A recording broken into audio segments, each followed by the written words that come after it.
Informasi nice.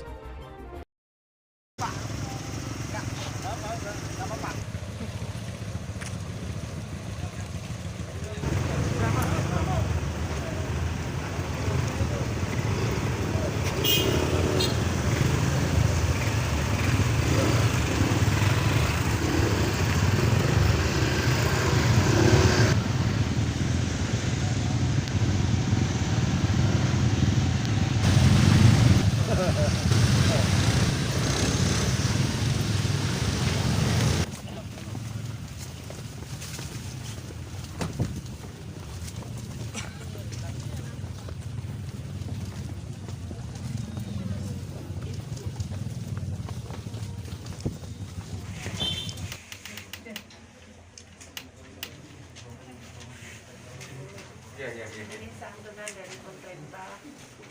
Kami mengucapkan bela sungkawa dari Bapak Presiden. Mudah-mudahan Ibu puas.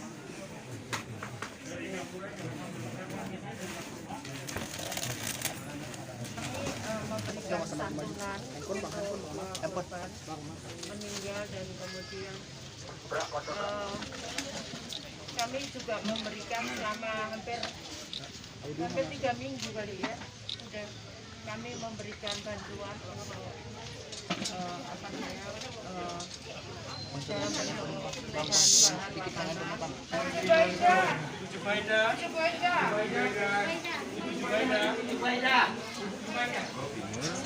Untuk melihat, dan kami juga sudah menyampaikan beberapa hal tentang menyangkut banjir Aceh Timur. Nah, walaupun kondisinya beliau adalah Menteri Sosial, kami tetap minta depoksi yang ada di beliau. Ya, yang lain nanti kami akan sampaikan ke Menteri terkait, baik PUPR, BNPB, insya Allah lah. Untuk kerugian fisik Aceh Timur, Pak? Ya, kami dari pertama banjir, kami sudah melihat di 17 kecamatan, di 119 desa. Nah, hari ini kita lihat luapan air yang sangat luar biasa. Nah, pasca banjir kami tinjau kembali. Yang rusak kurang lebih 170 hektar sawah yang benar-benar rusak, dan beberapa jembatan dan jalan. Dan insya Allah, dan rumah warga. Dan insya Allah kami akan usul kembali pasca banjir ke BNPB termasuk ke... Hang kena.